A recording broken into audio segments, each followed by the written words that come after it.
Lepo pozdravljeni vsi skupaj in dobrodošli na pogovoru z naslovom Je znanost rasistična, ki je pravzaprav del cikla pogovorov o rasizmu, ki ga organiziramo v Slovenskem etnografskem muzeju.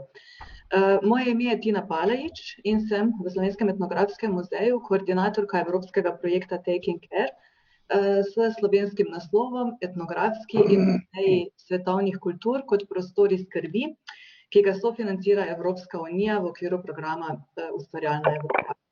Zdaj, kot lahko vsi vidite, pogovor snemamo, tako da vas prosim, če ne želite, da bi bili s sliko ali kakorkoli tudi z imenom na tem posnetku, da za to poskrbite sami, ne? Torej, da izključite kamero oziroma zamenjate svoje ime.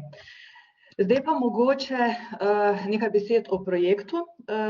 Torej, Taking Care je evropski projekt, v katerem poleg Slovenskega etnografskega muzeja sodeluje še 12 evropskih etnografskih muzejev in skupaj z njimi pravzaprav se posvečamo vprašanjem interpretacije zunajevropskih zbirk v tovrstnih muzejih.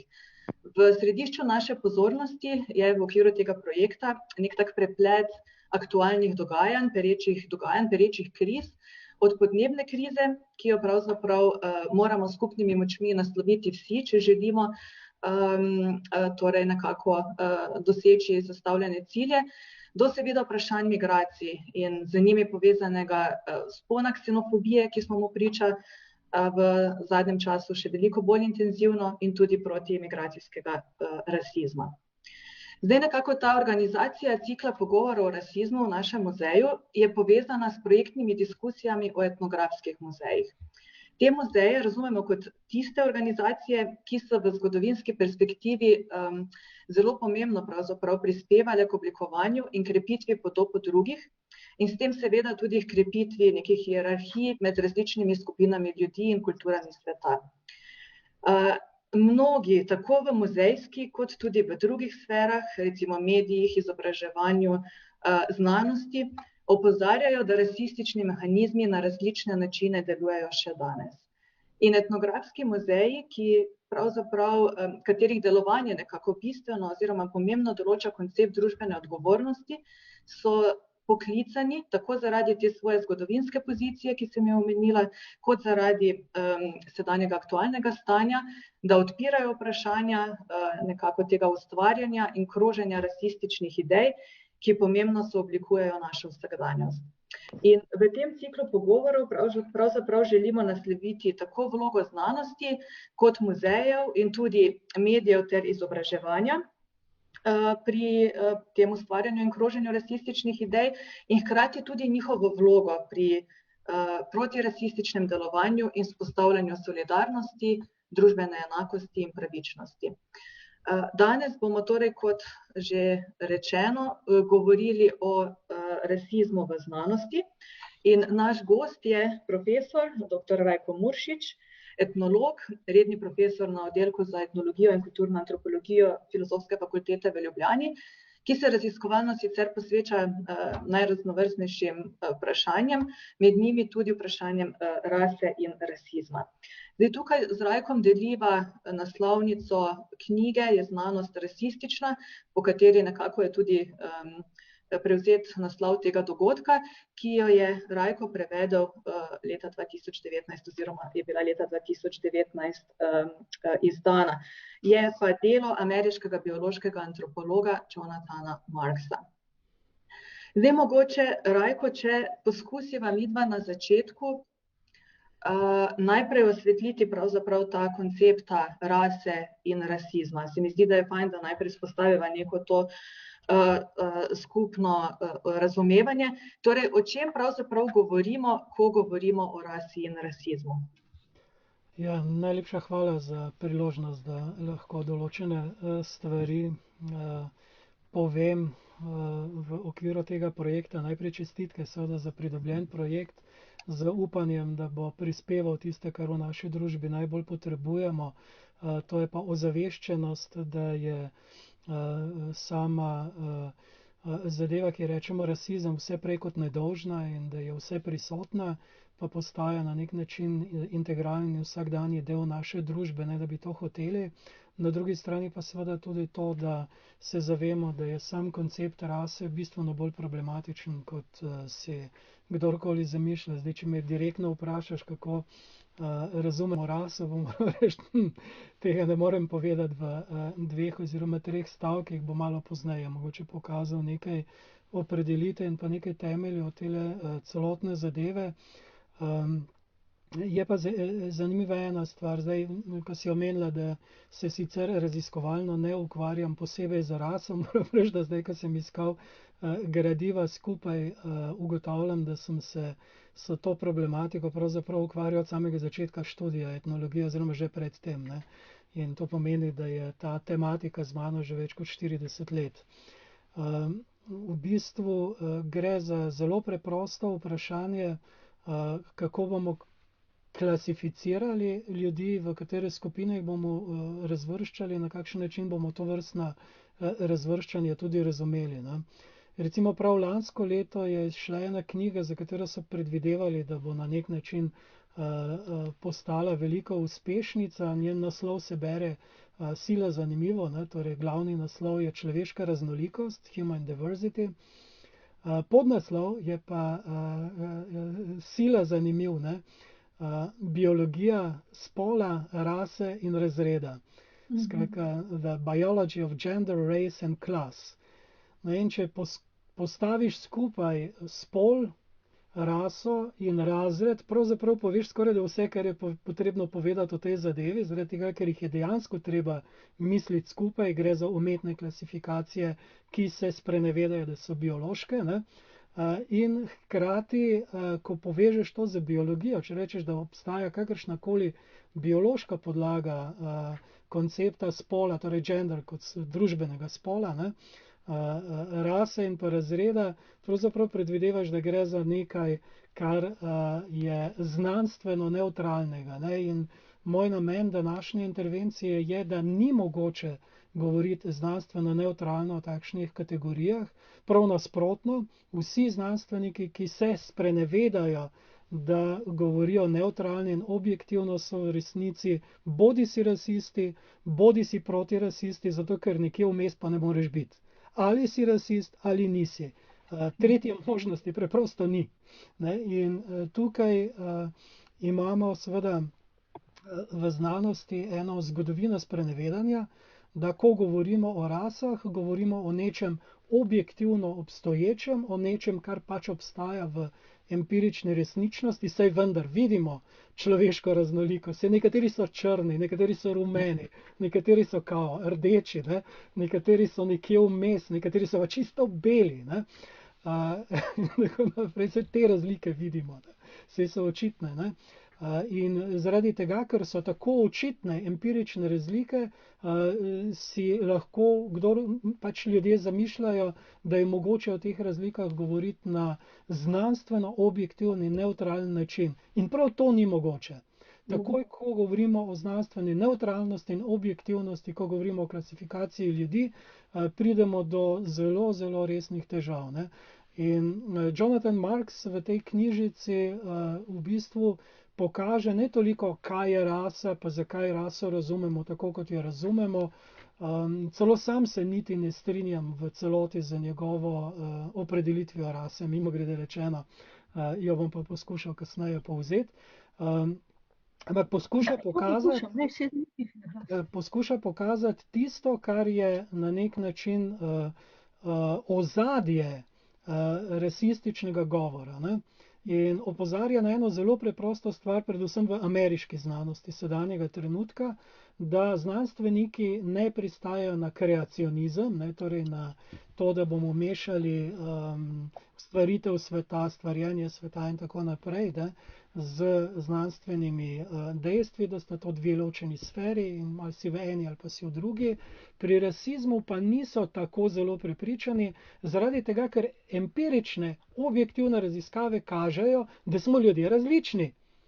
Seveda smo različni, ne? Ljudje smo različni po vseh kriterijih, po kateremkoli kriteriju, ki ga lahko vzamemo, To je ključ seveda razumevanja človeštva, ampak na drugi strani je pa najbolj presenetljivo to, da nam pa genetske raziskave kažejo, da so naše razlike bistveno manjše, kot smo si lahko zamišljali, preden smo šli v globoko tudi numerično analizo seveda našega genoma.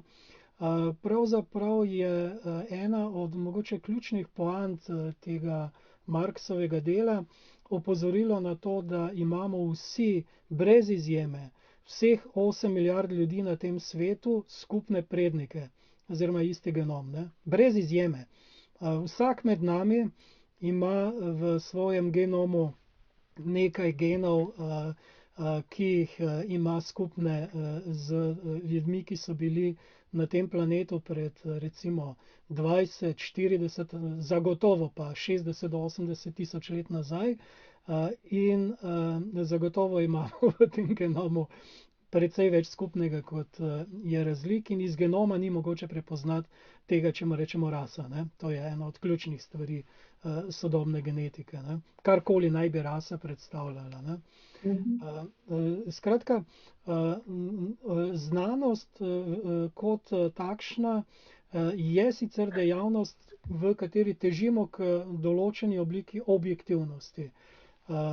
Takoj, ko pa pridemo do ljudi, se ta zadeva bistveno spremeni, čeprav je že v epistemoloških podlagah znanosti nasploh treba upoštevati, da je določena teoretska usmeritev, ki jo zastopa neki znanstvenik, recimo v fiziki, ne, ravno tako pogojena z njegovim pogledom na svet. Ni tako zanemarljivo, da je Einstein govoril o tem, da Bog ne kocka, ne, ko se je srečal z Heisenbergovim načelom, kako je že, ni nedoločenosti, je v slovenskem, ne, indeterminacy v angleščini. Skratka, Bog se ne kocka, ne, tale zadeva nekako ne more štimati, ne, in se nikoli ni sprijaznil s tisto matematiko, ki jo je Heisenberg uporabljal, ne. Tako da v vseh vidikih znanosti, recimo v biologiji je to še posebej zanimivo, ne, ravno tako opazuješ samo tisto, kar sodi v okvir tvojega celotnega pogleda na svet, ne, in potem ustvarjaš določeno znanje.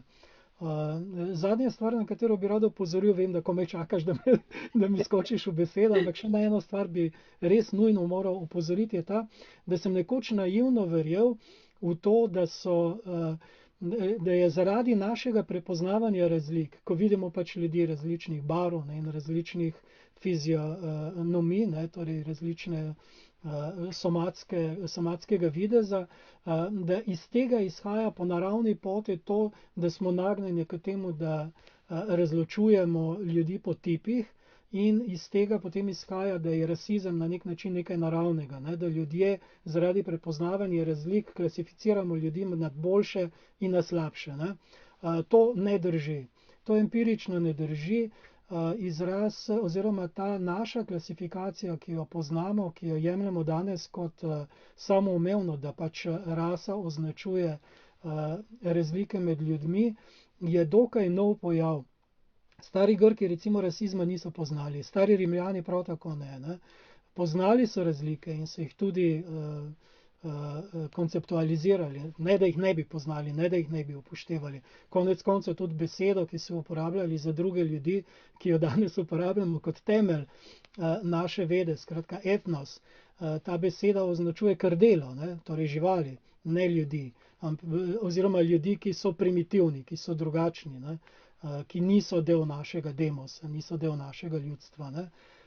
Skratka, etnos pomeni čreda, krdelo, jata ptic in tako naprej, ali pa ljudi, ki so pač nekoliko bolj primitivni od nas, ne. Ampak to še ni pomenilo v stari Grčiji, da boš klasificiral ljudi glede na to, koliko so sposobni in kakšni so, ampak si jih klasificiral po njihovi, recimo temu, kako naj rečem temu, zmožnosti sodelovanja oziroma delovanja v tistem prostoru malih grških državic ali pa velikega rimskega imperija, ne. Ena druga ločnica se je vzpostavila v tistem času, torej v času prvotnih civilizacij, to je ločnica med svobodnimi in nesvobodnimi ljudmi oziroma med svobodnimi ljudmi in sužnji. In sužnji nikakor niso bili zgolj temnopolti, zgolj tisti, ki so manj vredni, ampak je suženj lahko postal kdorkoli, ki je izgubil pravico do svobode. To se je pa zgodilo na v bistvu dva radikalno različna načina. Eden je ta, da si bil poražen v vojni in so ti pač pustili živeti, pa so te zasužnili, ker nisi mogel več biti svoboden.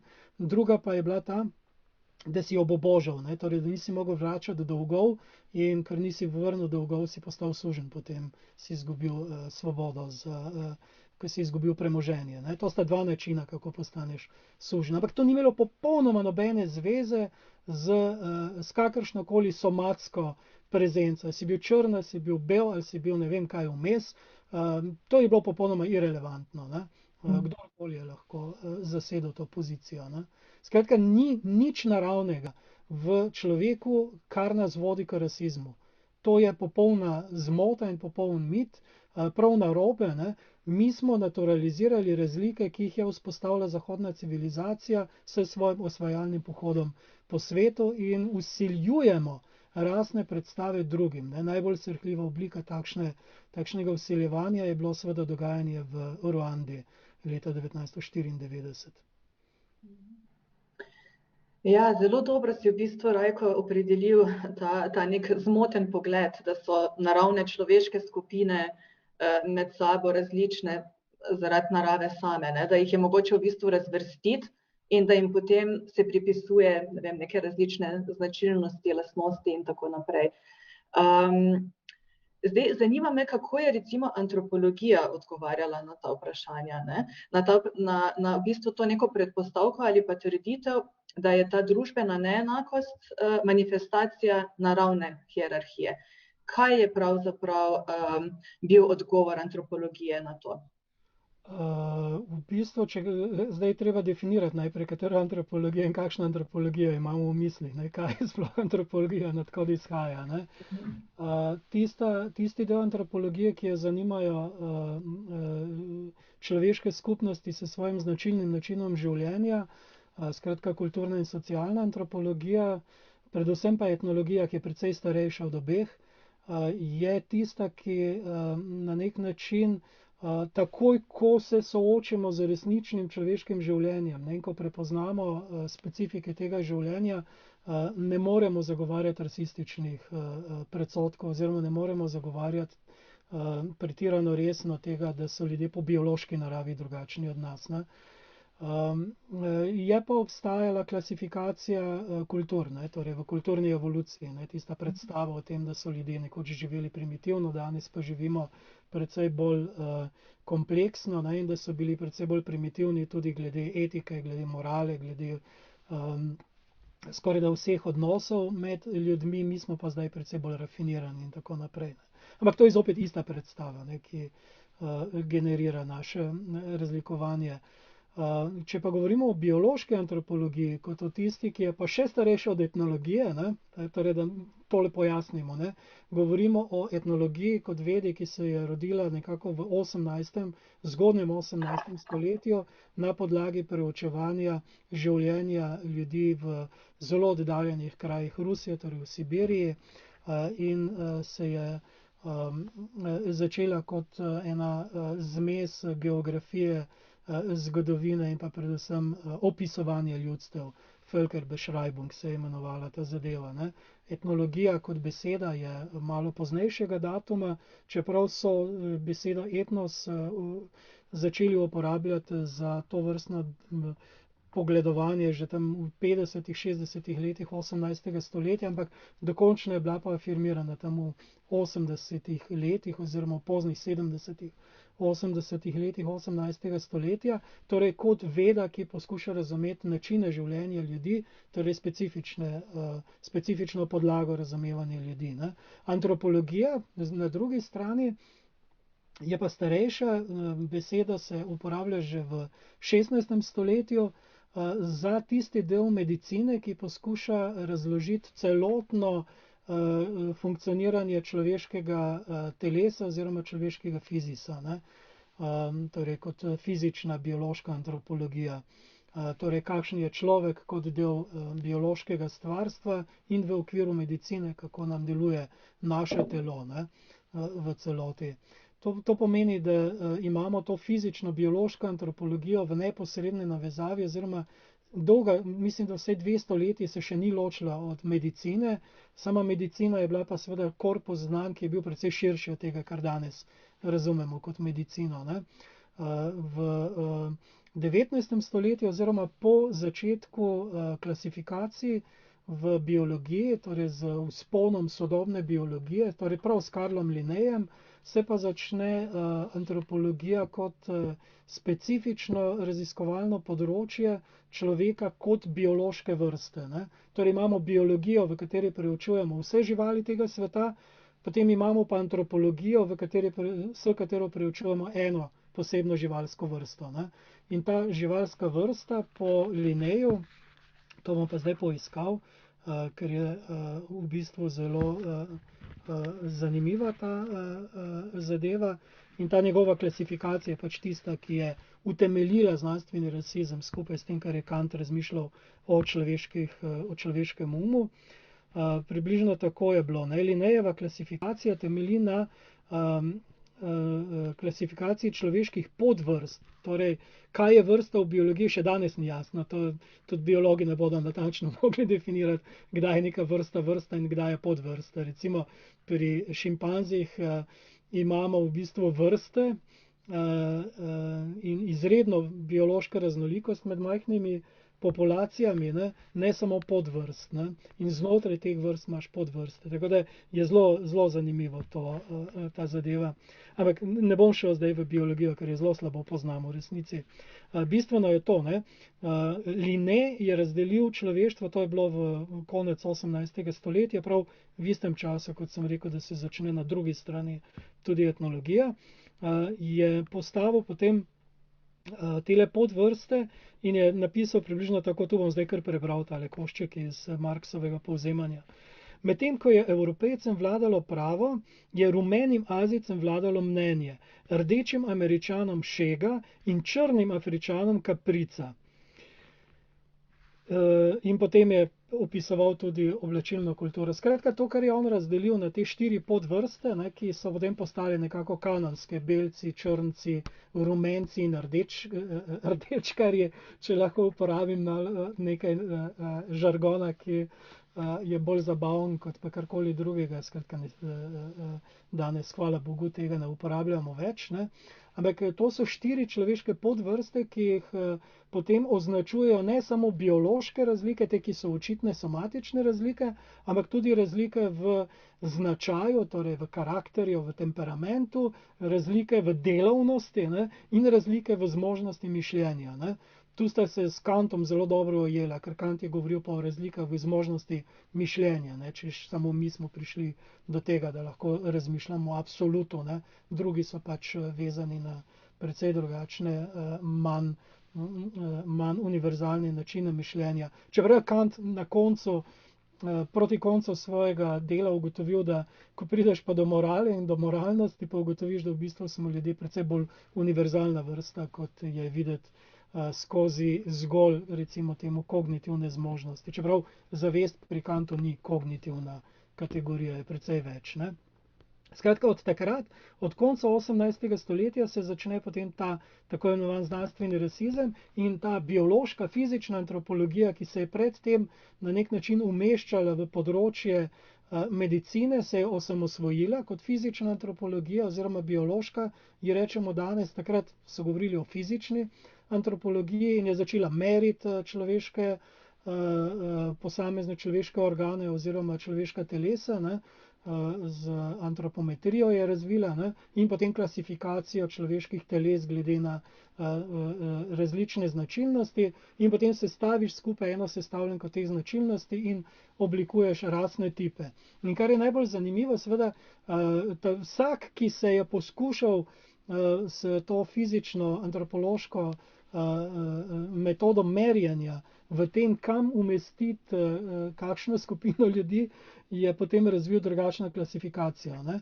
Tale Linnejeva je bila samo ena od možnih klasifikacij, tako da imamo od teh 2 do 3 ras vse do 30, 50, celo več kot 100 različnih ras. Mimogrede, za naše območje, seveda Slovenije, potem Škerl v 30 in 40 letih, ko je začel opravljati seveda bolj sistematične meritve, ugotavlja, da imamo kar konkretno mešanico tule na slovenskem ozemlju, da nimamo predominantnega rasnega tipa, da imamo recimo prisotne dinaride, da imamo alpine in pa imamo, ne vem kako jih je še imenoval, vsaj še en drug rasni tip. Ne. Tako da se je recimo slovenska populacija med sabo razdelila na 3 rasne tipe. Najmanj na 3 rasne tipe. Ne. Že samo slovenska populacija. Druge evropske populacije so ravno tako delili na te tipe. Kriteriji so bili pa oblika lobanje, razmerje med okončinami in pa fizično maso, ne vem, barva oči, barva las, ne vem, kakšne vse kriterije so še uporabljali, ampak recimo 20 do 30 različnih kriterijev, ampak glavni so bili pa ti, ne, oblika lobanje, brahikefalna, dolihokefalna, ne, torej okrogla ali pa bolj jajčasta, če rečem po domače, ne elipsasta, in pa barva las, barve oči in tako naprej. Ne. Sam Škerl je bil potem šokiran, ko je domneval, da bi na enem izoliranem otoku, takšnem kot je Susak, lahko odkrili, kakšni so ljudje, če se večinoma parijo med seboj. Ne. In šokantno so na koncu ugotovili, ko so naredili res temeljito raziskavo prebivalcev Suska v 40 letih 20. stoletja, da je raznolikost populacije na Susku približno enaka kot na Zagrebški ulici, ne? Na katerikoli Zagrebški ulici. In tam ta njihova empirična izkušnja fizičnih antropologov je kar precej pomagala k temu, da se je Škerl počasi seveda znebil teh predhodnih, ne bom rekel rasnih predsodkov, ampak je uspel seveda pogledati na to, da mogoče so njihove predstave o tako imenovanih rasnih izolatih, ne, in o tem, da imamo divergentne smeri razvoja nekoliko vprašljive, ne, torej na empirični ravni. Skratka, to je ta fizična antropologija, ki se je prav takrat po drugi svetovni vojni, prav zaradi tega, kar se je zgodilo z rasnimi tipi v Tretjem rajhu, oni so pa seveda to zadevo dodelali do absurda, ne. In mi, Slovani, smo bili seveda nižja rasa v tistem času, čeprav hkrati so pa nacisti seveda našli največ čistih Arijcev, ne, o katerih je Gobineau govoril, v pravoslovanskih deželah, ne, in so jih nanovačili oziroma otroke ukradli kot tipične najbolj prave predstavnike arijske rase. Ne. Skratka, stupidno je bilo tole vse skupaj in grozljivo krvavo. Ne. Pri holokaustu je pač treba vedeti, da ne gre samo za pomor Judov, ne, kot posebne rase, ampak vse, ki niso bili vredni življenja. Ne. Torej, od homoseksualcev, če uporabim ta splošni izraz, ne, ki se mu danes tudi izogibamo, do jasno, da komunistov, ki so tako ali tako nevredni življenja, in pa vseh oseb z oviranostmi, ne, pa drugih manjšin v Evropi. No, in prav zaradi te zgodbe seveda se potem antropologija po drugi svetovni vojni radikalno spremeni. Že recimo med drugo svetovno vojno je Ashley Montagu napisal tisto znamenito knjigo o rasi kot o veliki prevari, ne. Mislim, da je šla leta 1942, nekaj podobnega. In potem se pa počasi začne spreminjati ta del fizične biološke antropologije od tistega, kar je bila prej fizična meritve, ne, predvsem lobanj, do tega, da danes govorimo, v bistvu besede fizična antropologija sploh ne uporabljamo več, ne. Uporablja se samo še biološka antropologija, ta pa uporablja precej širšo metodologijo od tega, kar je bilo do takrat na voljo, predvsem genetiko, ne. Genetika pa, kar je največje presenečenje, seveda, ne, genetika je pa pokazala, da so predstave o rasah v svojem bistvu zmotne, ne, in da nimajo nobene podlage. čeprav seveda določena manjšina recimo temu znanstvenikov, o katerih pa prav eksplicitno govori Jonathan Marks v tej knjigi, pa še vedno govori o tem. Na drugi strani, in zdaj pa tisto, da končno odgovorim na tvoje vprašanje, ne, na drugi strani imamo pa razvoj etnologije, ki se je od začetka 19. stoletja naprej usmerjala sicer v eno precej specifično smer raziskovanja, recimo temu ljudstev, ne, torej kmečkih ljudstev po Evropi in deloma v komparativnih smereh. Se je nekako razšla v zgodovinskem razvoju z vedo, ki je sicer izšla kot nasprotnica na nek način historično navdahnjene etnologije poznega 19. stoletja, govorimo o socialni antropologiji v Britaniji, in dosti poznejši, 20 do 30 let poznejši kulturni antropologiji v Združenih državah Amerike, ne, k raziskovanju predvsem kulture in načina življenja. Ne. In med tistimi, ki je mogoče najbolj, kako naj rečem temu, postavil prvi zares utemeljen dvom v to, da je mogoče ljudstva klasificirati brez tega, da bi upoštevali njihove specifike, njihovo lastno notranjo logiko, je bil Franz Boas, ne, s svojim konceptom kulturnega relativizma. In prav pred kratkim, prejšnji teden, je šel en članek v Scientific American, kjer je nek antropolog, meni sicer neznan, pa tudi drugi so precej kritično sprejeli njegovo besedilo, objavil eno besedilo, v katerem je opozoril na to, da je pa Boasova revolucija, torej kulturni relativizem, da pač moraš razumeti neko ljudstvo skozi njegovo lastno logiko, ne, vendarle bil tako revolucionarna zamisel, ali pa vsaj tako podobno revolucionarna zamisel kot Darwinova teorija vrst oziroma razvoja vrst, kot Einsteinova teorija relativnosti, konec koncev relativnost in kulturni relativizem pravzaprav nastaneta skoraj da v istem zgodovinskem obdobju, ne. Ali pa, kaj jaz vem, kaj je še dal kot primerjavo, mislim, da, ja, pa Freuda, ne, Freudovo psihoanalizo, ne. In ta kulturna antropologija, predvsem ameriška, če gledamo z ameriškega zornega kota, je izrazito spremenila naš pogled na kulturno raznolikost oziroma na pluralnost človeškega obstoja skozi celotno 20. stoletje. In če pogledamo skozi celo zgodovino vseh Boasovih učencev in učencev do današnjega dneva, so dejansko antropologi zelo pomagali k temu, da smo se znebili enega velikega dela tako rasnih kot rasističnih in tudi drugih, recimo kulturalističnih predsodkov. In v bistvu naša vloga je še danes, da zelo kritično seveda sprejemamo tako imenovane naravne samoumevnosti. Ne. In kako je Boas naredil, kje je Boas zaril dobesedno nož v tisto predstavo o naravni raznolikosti človeških skupnosti. Naredil je empirično, ogromno, veliko empirično raziskavo lobanskega tipa pri priseljencih, ki so prihajali iz Evrope v Združene države Amerike od 80. let do prve svetovne vojne. Nekaj, mislim, da ne samo nekaj tisoč, mislim, da je imel tam med 10 in 20 tisoč meritvami, ne, vsega skupaj. Ni šlo za en majhen vzorec, ampak za res za kompleksno raziskavo.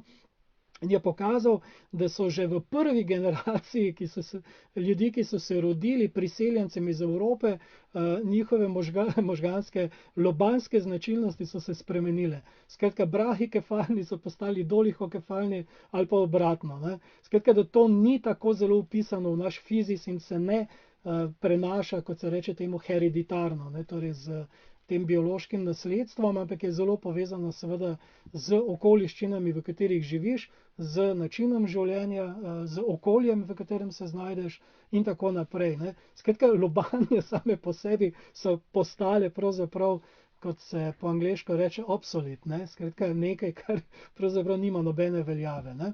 Skratka, ni bil samo ta relativizem tisti, s katerim je Boas prekinil s tem naturalizmom, ampak tudi tisto, kar je delal kot biološki antropolog. On je bil en od zadnjih teh integralnih antropologov, ne, biološki, socialni, kulturni antropolog, in šele njegovi učenci v 20 letih so afirmirali termin kulturna antropologija oziroma smer kulturne antropologije kot posebno smer v preučevanju ljudi. Ta je pa postala v 100 letih dominantna. Ne? Če so v začetku 20. stoletja v Združenih državah Amerike še dominirali antropologi, ki so morali biti tudi biološki antropologi, je pa danes ravno obratno. Ne?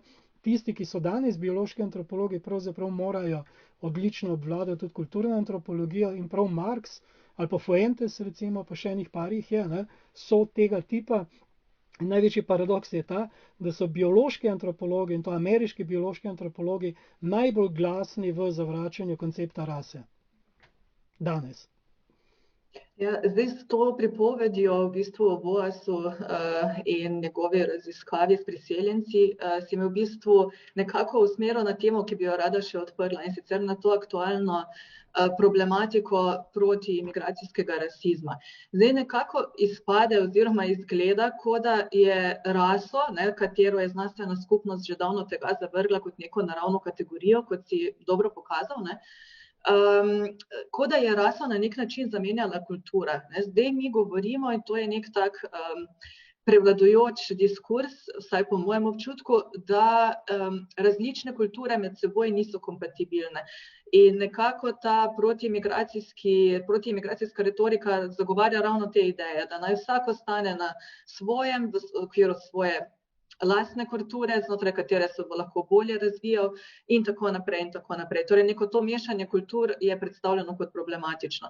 Zanima me, kaj v tem pogledu odgovarja pravzaprav antropologija, kako ta rasizem, ki je pač izjemno pereč, kako ga naslavljati, kaj lahko tukaj naredimo, kaj lahko tukaj rečemo. Ja, tukaj smo na političnem polju, ne na znanstvenem, da takoj pojasnimo. Tako kot smo na političnem polju pri rasistični znanosti, smo na političnem polju tudi pri rasističnih politikah. Ampak kaj, oprosti, rekel smo to, kaj lahko znanost reče o tem, torej znanstvenega vidika? Z znanstvenega vidika lahko rečemo, recimo vsaj ene dve stvari, ki jo je treba poznati. Prvo je bistveno bolj skrbno upravljanje z zgodovinskim spominom, kot ga imamo danes. To pomeni, da če naši sodržavljani, ki hodijo v šole, nikoli ne bodo zvedeli, da so okupatorji in njihove lokalne sluge iz Štajerske odpeljali že leta 1941-1942 nekaj 10 tisoč ljudi in so jih izselili, kot živino so jih pregnali iz svojih domov, zato da bi tja naselili malo več vredne ljudi. Potem seveda ne bomo nikoli mogli doseči tega, da bodo se lahko ti isti ljudje, govorim predvsem o mladih, da bodo lahko začutili, kaj pomeni biti begunec. To je prva stvar. Torej, če svoje zgodovine ne poznaš, če ne poznaš zgodovine trpljenja, ki jo prinaša izključevanje, potem bistveno težje seveda pričakuješ, da bodo ljudje sočutni. Druga reč je pa ta, zdaj v vsem tem kulturnem relativizmu seveda imamo kar precej težav, kje razmejiti tisti kulturni relativizem, ki ga moramo na nek način tudi kot znanstveniki gojiti. To pomeni poskušati razumeti logiko nekoga, ki je drugačen od nas, in kje so meje tega relativizma. V celotnem 20. stoletju in do danes se seveda kopja lomijo predvsem na moralnem relativizmu. Ali je kulturni relativizem vključuje tudi moralni relativizem ali ne? Ali imamo moralno, ali moramo imeti tudi nekakšen moralni absolutizem? Jaz za razliko od velike večine drugih antropologov zagovarjam tezo, da je institut človekovih pravic, kakor pač je bil možen v letu 1947-48, vendarle temelj, na katerem bi morali delovati, in mislim, da bi morali univerzalno deklaracijo človekovih pravic ravno tako jemati nekoliko resneje, kot jo jemljemo. Ampak to je samo moje osebno mnenje, ki je zopet povezano z vprašanjem razumevanja celotnega človeštva, ne. Zdaj, če govorimo prav o človeštvu, ne, ko sem prej omenjal, da je človeštvo enota, to pomeni, da v človeštvu nimamo podvrst in nimamo ničesar takšnega, kot bi rekli pasme pri določenih udomačenih živalih, ne. Ampak smo enotna vrsta z enotnimi zmožnostmi in z enotno podlago.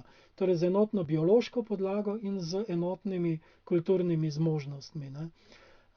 In v tem smislu je vsak govor o beguncih in pa o tem izključevanju drugih seveda izključno političen govor, moramo ga pa povezati s tem etičnim načelom človeške skupnosti, ne, torej tistega skupno človeškega. Zdaj, če antropologija lahko prispeva, in jaz mislim, da je to naša dolžnost, predstavo človeštva kot enote našega raziskovalnega dela, potem smo naredili ogromno, ne. Ampak med sodobnimi antropologi, razen teh par posameznikov, recimo Maurice Bloch je ena redkih izjem v socialni antropologiji, sicer pa sem že omenjal Augustina Fuentesa in pa Jonathana Marksa, pa še enih par jih je, ne, takšnih, ki zagovarjajo pogled človeštva kot celote, ne. Torej antropologija se mora biti bistveno bolj prisotna v našem celotnem izobraževalnem aparatu, govorimo o vertikali od osnovne šole naprej, kot je do zdaj, ne tako, da je razpršena po vseh različnih predmetih, ampak bi morala kot veda o človeštvu v celoti seveda nekaj povedati o človeški biološki evoluciji, o kulturni evoluciji, o kulturnem relativizmu in razlikah in pa o tem, kakšna prihodnost nas čaka v raznolikosti, ne. Vse te stvari skupaj vzeto bi lahko prispevali, ne. Torej v edukaciji vidim eno to ključno točko. Na drugi strani pa bom še omenil eno drugo zadevo, ki se meni osebno zdi še bolj pomembna od te, to je pa, da mi s svojim znanjem nastopamo v javnosti. Torej to pomeni, da svoje znanje posredujemo ljudem na čim bolj razumljiv način. Konec koncev je tudi ta pogovor temu namenjen, ne. To so te stvari, ki jih počnemo. Torej, da povemo, človek po naravi ni tak in tak. Človek postane takšen in takšen v konkretnih družbenih okoliščinah. Kakšne so te konkretne družbene okoliščine, kako jih razumeti, kako jih raziskati, je druga stvar, ne. Ampak razbijati stereotipe in mitološke predstave je mogoče samo s tem, da poveš, empirična dejstva žal ne potrjujejo tvojih domnev. Empirična dejstva pač ne potrjujejo, da so ljudje po naravi zločinci, da so ljudje po naravi kradljivci, da so ljudje po naravi lažnivci, da so ljudje po naravi ne vem kaj vse. Empirična dejstva kažejo, da so ljudje vsega po malem, ampak v konkretnem družbenem okolju, v konkretni zgodovinski konstelaciji razvijajo pač določene moduse, ki jih razvijajo, načine, ki jih pa antropologi znamo prepoznavati skozi vsakdanje življenje, ne. Ja, človek je lahko zločinec, saj smo imeli konec koncev najbolj civilizirane ljudi, državo, ki je imela najvišje gospodarsko blagostanje med vsemi evropskimi državami in ga ima še danes, ne. Država, ki je imela največ izobražencev na milijon prebivalcev v tem zgodovinskem času, je bila zmožna najhujšega zločina proti človeštvu, ne. Nekaj več kot 70 let nazaj se je to zgodilo, ne. Kar pomeni seveda, da ne moremo pristajati na to, da bomo pa zdaj rekli, zaradi tega, ker so enkrat to naredili, so pač Nemci zločinci, ne. Halo, ne, to enostavno ne gre. Takšnih stvari se ne moremo iti, ne. Tretja stvar je pa politična, ne. V političnem prostoru je pač treba vedeti, da politika zelo rada zlorablja znanost in v zadnjem letu smo pač priča tej neverjetni bom rekel, kar posiljevanju znanosti z strani evropskih politik, ne, v popolnoma zblojenem in napačnem pristopu do pandemije.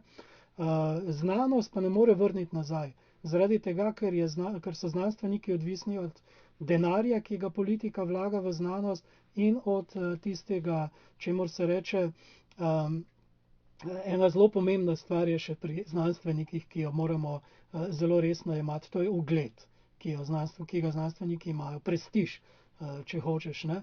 Vsak znanstvenik je prepričan, da je on zagrabil celo resnico tega sveta, ne?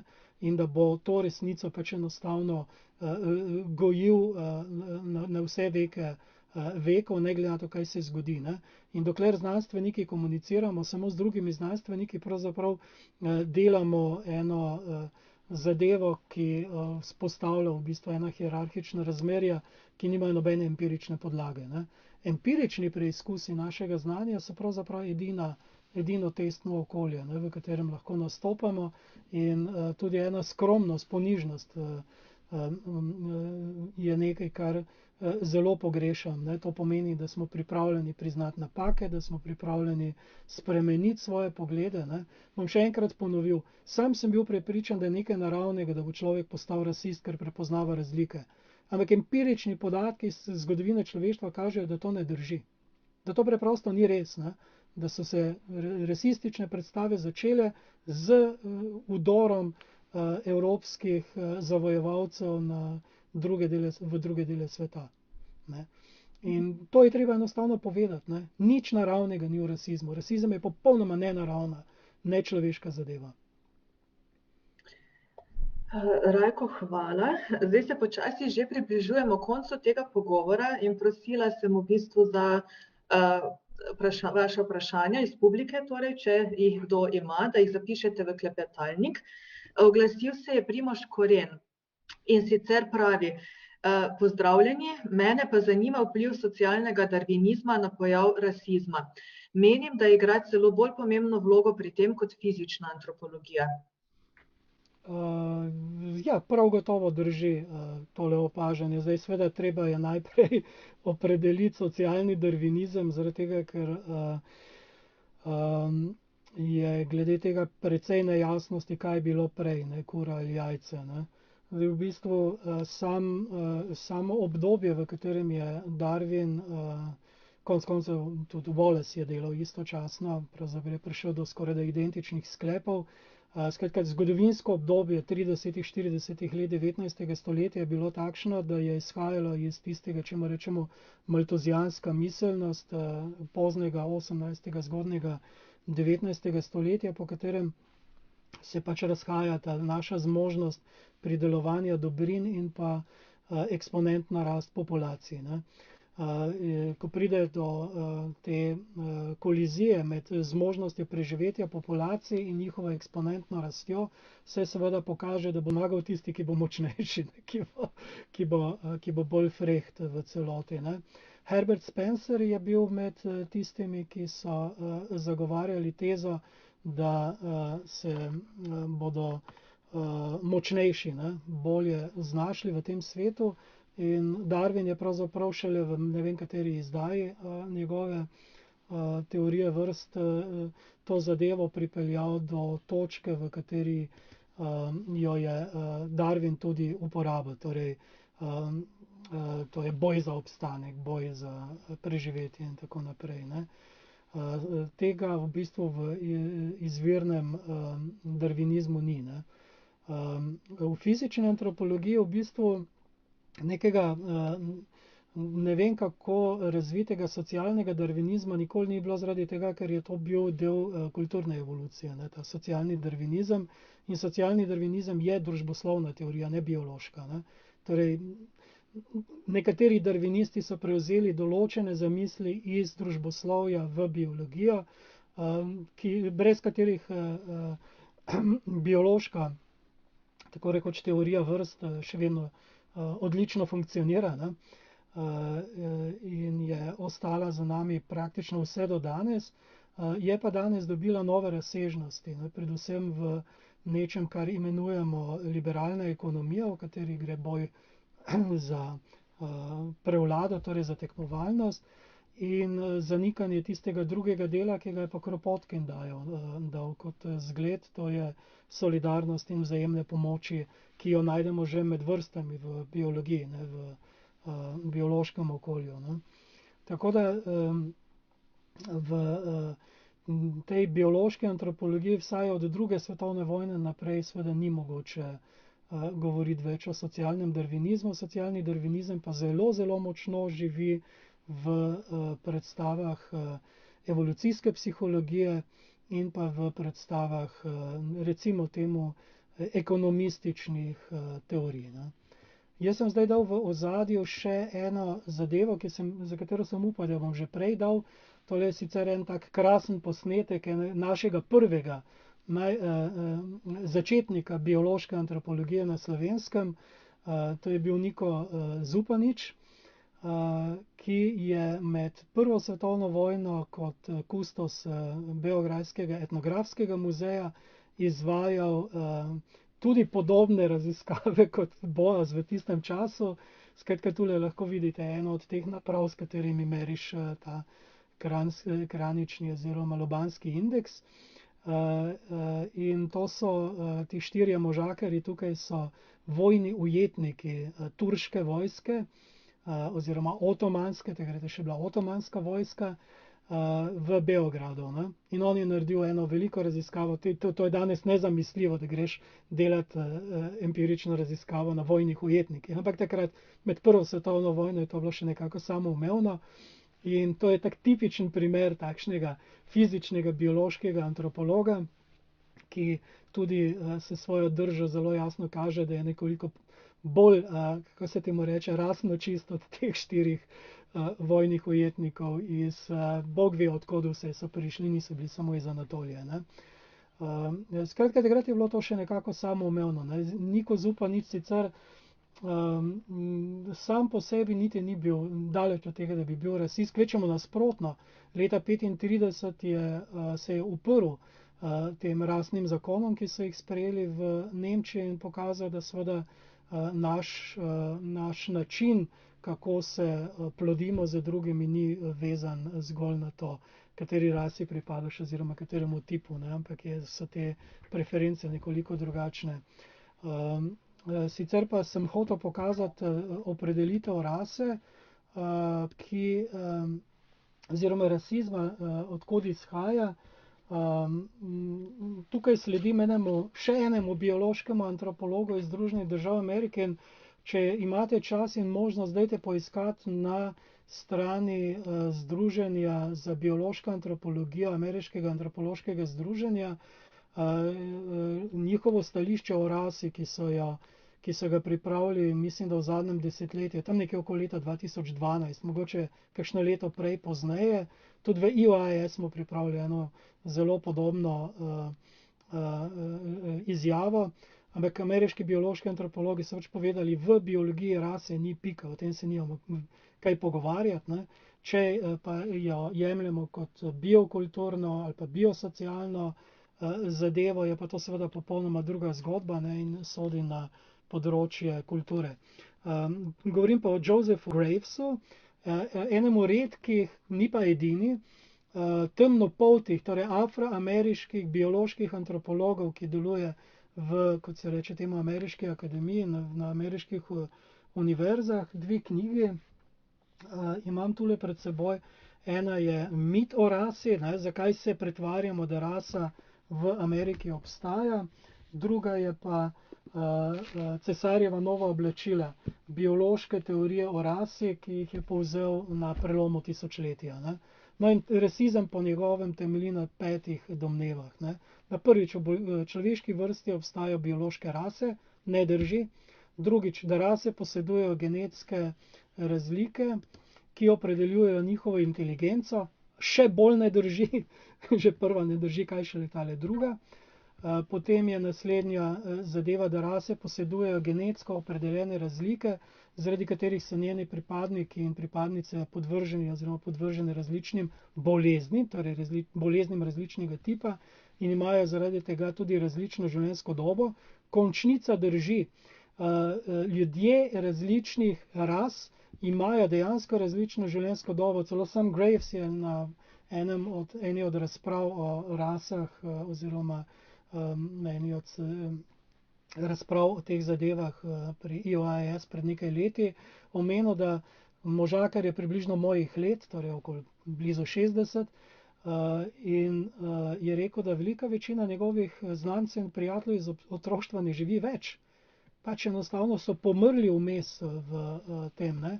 In pričakovana življenjska doba med Afroameričani in Evroameričani, če lahko tako rečem, je kar precej opazno različna. Še bolj se je pa videla ta zadeva tudi zdaj ob epidemiji covida oziroma SARS-2, ko so žrtve med pripadniki manjšin, teh tako imenovanih rasnih manjšin in sicer najnižjega razreda bistveno večje kot žrtve elit. In to po vsem svetu, ne samo v Združenih državah Amerike, ker pač živijo slabše, ker jih zatirajo. Potem naj bi obstajala pri rasah genetsko opredeljena spolna sla in reprodukcijske zmožnosti, evropska zgodovina polna tovrstnih neumnosti, in pa rase naj bi posedovale genetsko opredeljene razlike glede na športne in glasbene zmožnosti. In tule moram reči, pri glasbi vam moram reči, da nobenega, ampak absolutno nobenega empiričnega temelja ni na tem, da bi rekli, da so recimo pri nas Romi oziroma Cigani, ne, kot jim rečejo, po naravi že glasbeniki. Ne. To, kar je Bregović naredil iz teh romskih glasbenikov, je Bog pomagaj. Ne. Konec koncev tudi v Guči je, če bi vam nekdo predvajal ne romsko pa romsko trubaško zasedbo, ne bi mogli najti razlike med njimi. Ne. Če jih pa gledaš, pa seveda ugotoviš, wow, koliko so tile Romi boljši od onih drugih. Skratka, pri glasbi absolutno ničesar takšnega v empiričnem področju ni. Je pa zelo zanimiv šport, ne, v katerem imamo določene športe, v katerih temnopolti dosegajo boljše rezultate od svetlopoltih. Ne. Potem pa na koncu ugotovimo, in to je naredil Graves odlično predvsem v tej knjigi o rasi kot mitu v enem poglavju, je pokazal empirično, koliko in na kakšen način pa zakaj seveda se športi ukvarjajo, in tam, kjer se izkaže, da je šport lahko ena vstopnica, ne, k uspehu, se jih pač nekaj več nagnete, kot bi se sicer. Ne. Skratka, nič takega ni v empiriji, kar bi opredeljevalo razlike med rasami. Najbolj trdovratne so pa te predstave, ki jih vedno znova seveda določene empirične raziskave, ne, ki so zelo sumljive in jih ponavadi tudi financirajo z denarjem različnih takšnih inštitutov, kot je The Pioneer Fund, ne, z skrajne desnice v Združenih državah Amerike, ki kažejo na to, da je inteligenca, povprečna inteligenca Afričanov in pa Evropejcev različna. Ne. S tem, da seveda pri teh meritvah, ki jih imamo za standardne, smo že vnaprej na nek način naturalizirali tisto razliko, ne, ki jo imamo. Ne. In vsak etnolog, ki se znajde na terenu, ugotovi, da v stopni inteligence med navadnimi ljudmi in izobraženci ni prav nobene razlike. Ne. Kvečjemu, vsaj moja izkušnja je, da bi zmagali navadni ljudje v ustreznih meritvah inteligence, ne pa izobraženci. Ampak to je samo moj predsodek. Bistveno je to, da vse te stvari, ki jih predstavljamo, seveda ne korespondirajo z empirično resničnostjo. Se opravičujem, če sem komu odvzel možnost še postaviti vprašanje, ampak jaz upam, da imamo dovolj časa, da gremo k vprašanjem še naprej. Ja, seveda. Če ima kdo še kakšno vprašanje, lahko se tudi v živo javite, ni potrebno v ta klepetalnik.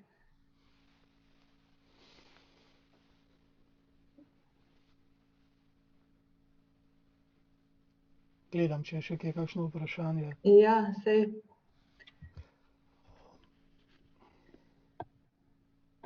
Ja, če vprašanja ni, potem bi se jaz najlepše rada zahvalila, Rajko, tebi za tole res zelo izčrpno predstavitev. Jaz bi pa vseeno še šel malo skozi tale PowerPoint, zaradi tega, če sem ga že odprl.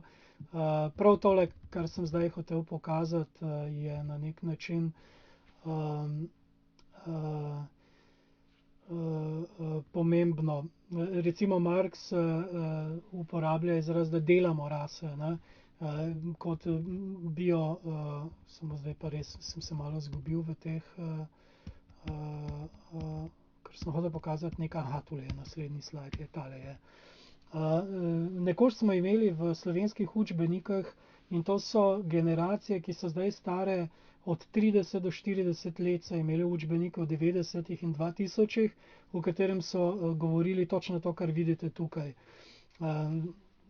Sudanski bantu črnci, rasni drobci, bušmani, hotentoti, pigmejci in tako naprej. Hvala Bogu je s kritičnim delovanjem sama Košnika in pa potem še Afriškega centra z eno skupino, ki smo jo oblikovali, in pa Janeza Pirca, nam je uspelo te stvari izločiti iz učbenikov, ampak problem je v tem, da namesto tega nismo dobili ničesar boljšega in zdaj se v ljudstvi skoraj da nič več ne govori. Ne?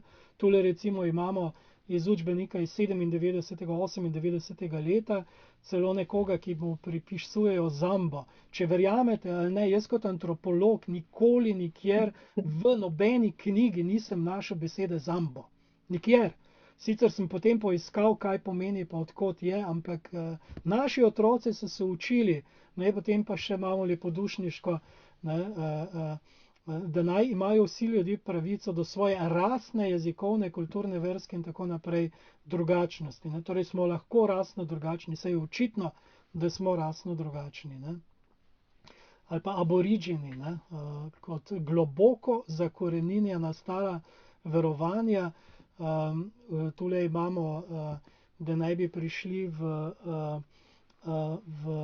Avstralijo pred 40 tisoč leti, zdaj zadnji podatki so, da je celo možno, da so se tja odselili že pred 60 tisoč leti, ampak seveda skozi vsa ta tisočletja so se ljudje še vedno premikali, še vedno mešali, ne, niso ostali takšni, kot so bili, pač imajo 60 tisoč let zgodovine kot kdorkoli drug.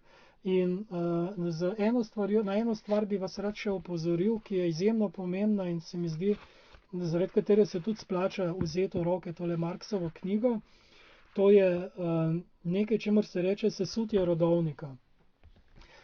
Če gledamo seveda ko obrnemo to maltozijansko misel, ne, da pač se človeštvo eksponentno veča zaradi tega, ker se plodimo po eksponentnem načelu, imamo eksponentno rast, seveda tudi, če gledamo v preteklost, katere prednike imamo. Ne? Imamo dva starša, 4 stare starše, 8 prastarih staršev in tako naprej. Ne? 2 na N je glede na število generacij.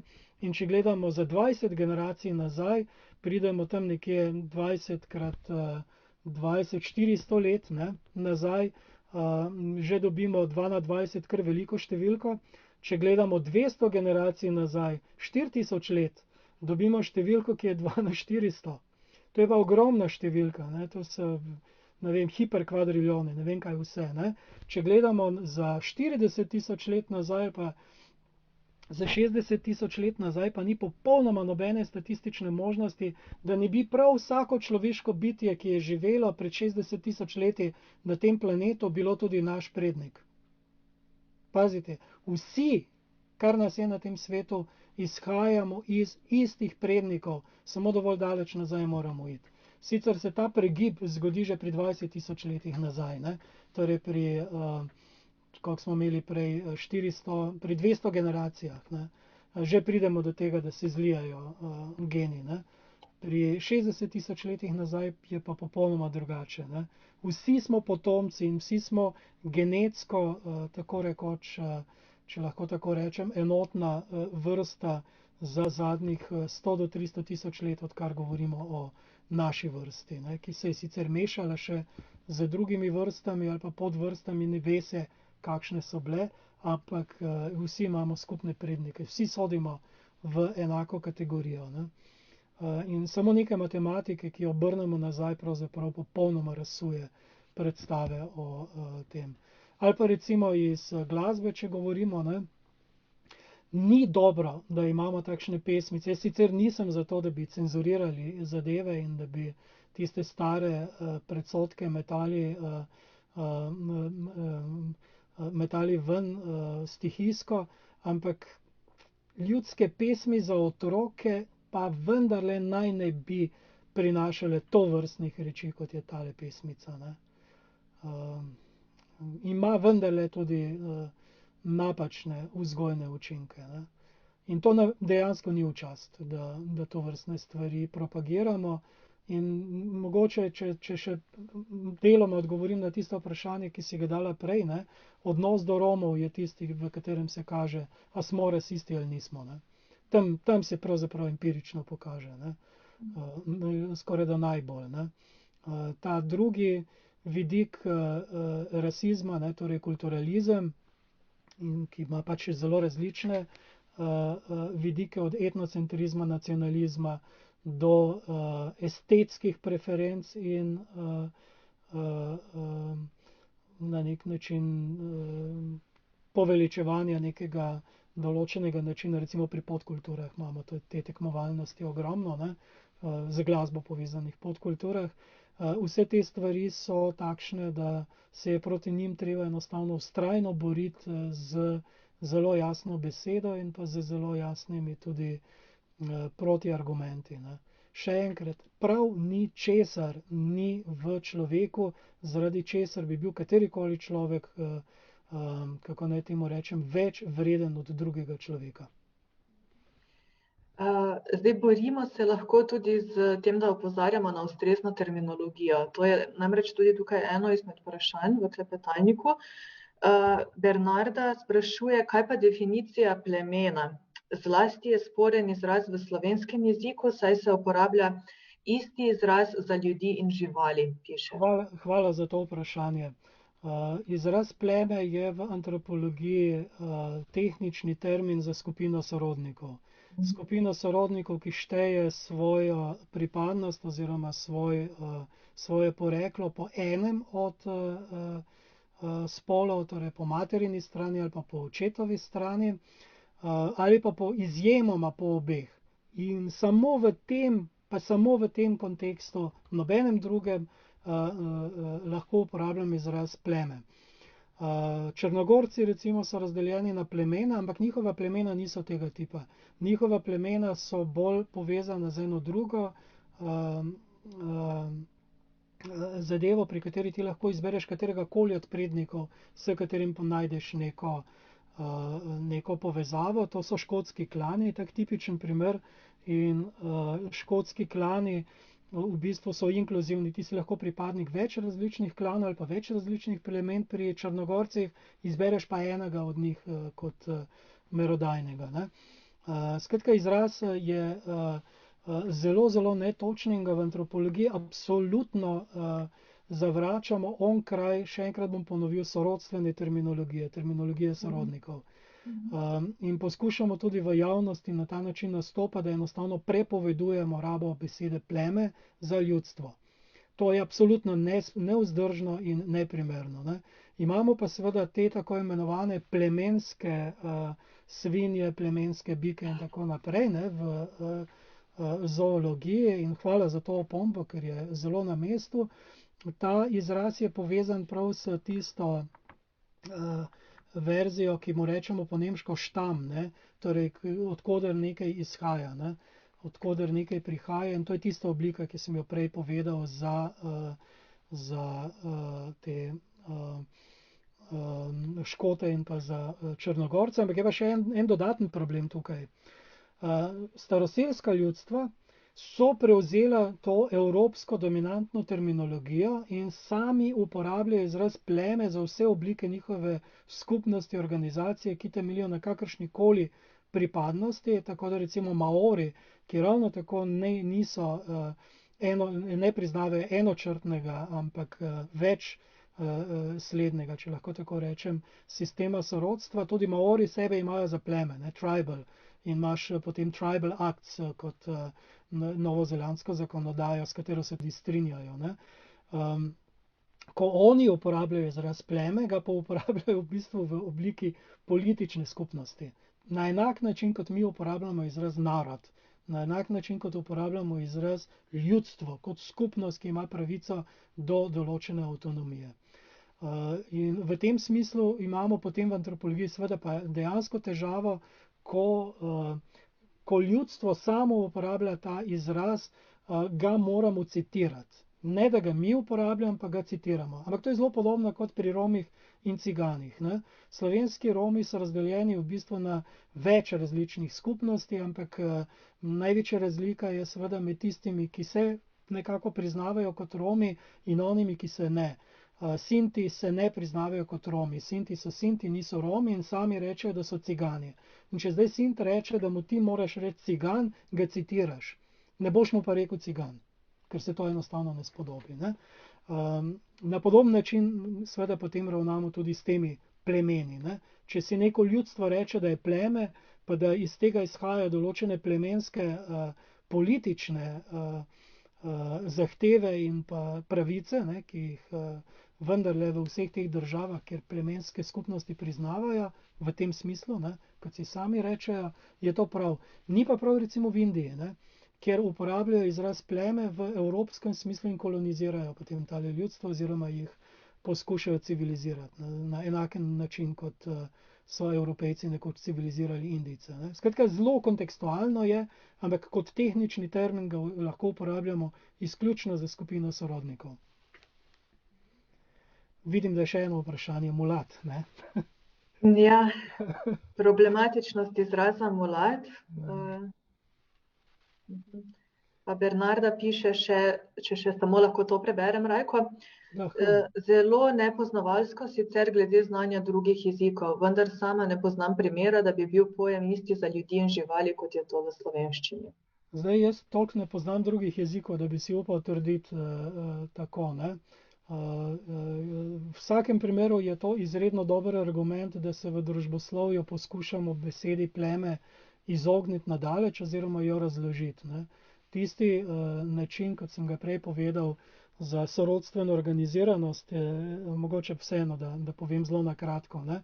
Če se ti orientiraš svoje poreklo oziroma pripadnost skozi enega od svojih prednikov, torej eno linijo materinsko ali pa očetovsko, torej linearno, ne, torej linijsko po eni črti, potem ti pripadaš eni skupini sorodnikov oziroma eni skupini znotraj celotne skupnosti.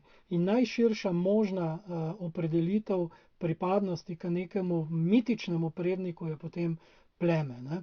To je pač izraz, ki ga imamo iz slovanskih jezikov za eno tako skupnost. Predtem imamo pa rod, ali pa dobro, pri Malinovskem imamo podklan, rod ali pa podklan, klan in pa seveda sestava različnih klanov v to. To je pač samo tehnična terminologija. Ne?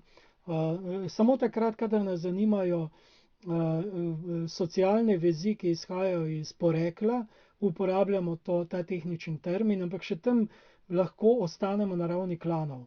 Sploh nam ni treba govoriti o plemenih. Ne? Se je pa izkazalo v nedavnem času, da je solidarnostna ekonomija, ki izhaja iz tovrstne pripadnosti, izjemno močna in jo je mogoče učinkovito uporabiti v času krize. Recimo v Libiji, Afganistanu, pa še v nekaterih drugih državah, ki so jih sesuli za vojno, so se ljudje kot na najbolj primaren način solidarnosti in vzajemne pomoči obrnili seveda na svoja plemena in zdaj imamo v Libiji ponovno eno skupnost libijskih plemen pravzaprav, ne, kakršnakoli pač ta država v tem trenutku je. Ne. Tako da, ja, pleme bomo res morali izločiti, absolutno izločiti. Iz tega se konec koncev mene recimo moti zelo tudi to, da uporabljamo izraz aborigini za avstralske staroselce ali pa indijanci za ameriške staroselce. Oba izraza sta nagravžna in jo bi bilo tudi potrebno absolutno prepovedati. Ne. Sploh pa, če govorimo o avstralskih staroselcih, oni v bistvu sploh niso enotna skupnost, ampak je med njimi razlik vsaj toliko kot med evropskimi narodi, verjetno pa še več. Ne. Sicer pa zdaj postajajo počasi ena enotna skupnost, ker jih avstralska država obravnava kot enoto, ne, kot enotno manjšino. v resnici so bili pa med sabo že v preteklosti izredno različni, različne jezike so govorili, različne navade so imeli, ne. Tudi didžeridu recimo, ne, so uporabljali samo v nekaterih ljudstvih, nikakor ne vsi. Podobno velja tudi za bumerang, ki ga vidimo tukaj v ozadju, ne. Izraz domorodci, ravno tako, ne, je izraz, ki ima zelo dosti negativnih pomenov, ne. Tisti, ki je rojen doma, ne, in ima dobesedno korenine v tistem domačem okolju, to je precej zopet obremenjeno, ne, z določenimi konotacijami, je izraz, ki je precej bolj zoprn od izraza domačin, ne, tisti, ki je tam doma, ne. Tako da tukaj bomo imeli še kar precej napora. Jaz moram reči, da se držim te terminologije, o kateri zdaj govorim že od 90-ih let in se je deloma že prijela tudi v slovenskem prostoru.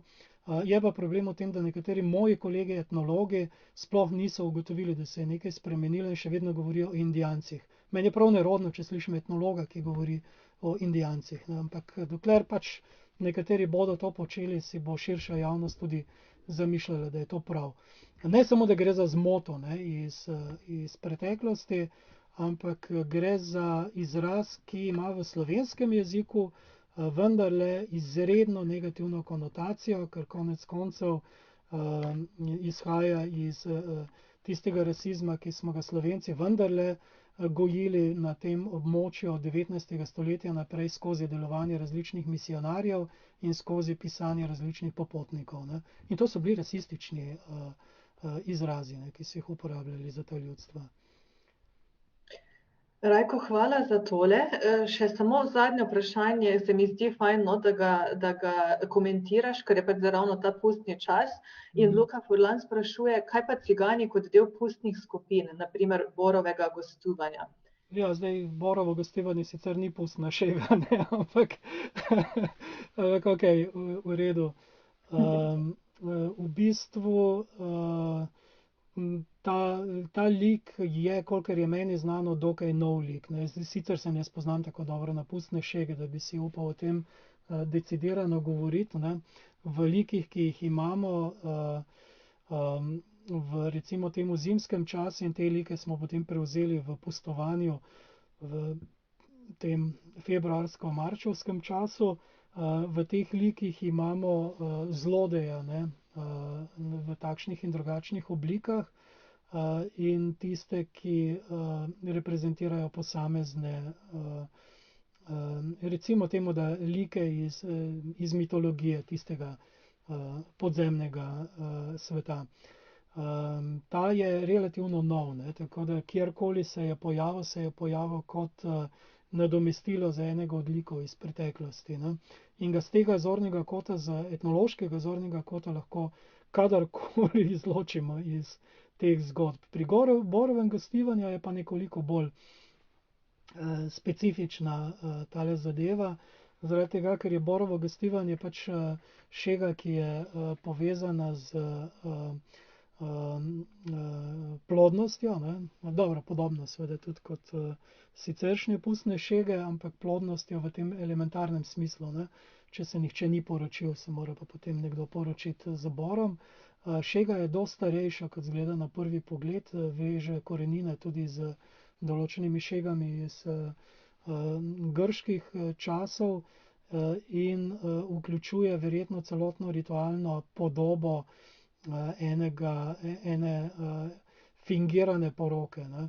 In v tej poroki je morda ustrezen tudi takšen lokalen lik, ne. Čeprav zopet ne spoznam se na te stvari tako dobro, da bi si upal trditi, zelo verjetno pa bi za zgodovinsko analizo ugotovili, kdaj je postal del borovega gostovanja, ne. Kakšno je bilo to v 19. stoletju, kakšne so prva pričevanja, kakšno je bilo v antiki in kakšno je danes, ne. Ni pa nobene potrebe po pretiranem čiščenju teh stvari, ne.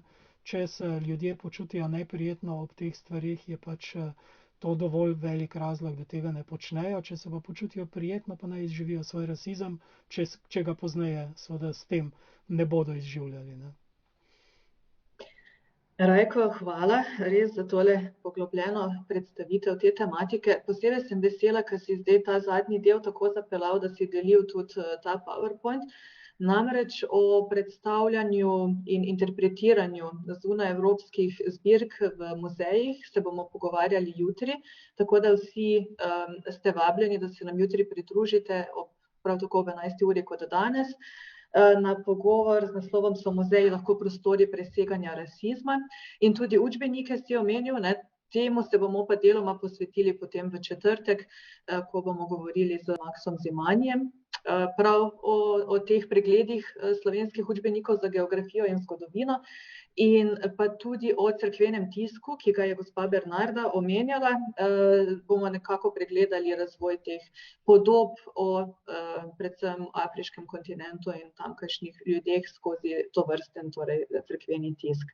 To bo pa torej v četrtek ob 11. uri in ste prav tako lepo vabljeni.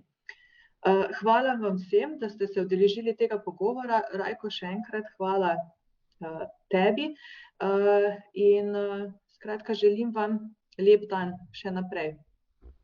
Hvala in lep pozdrav.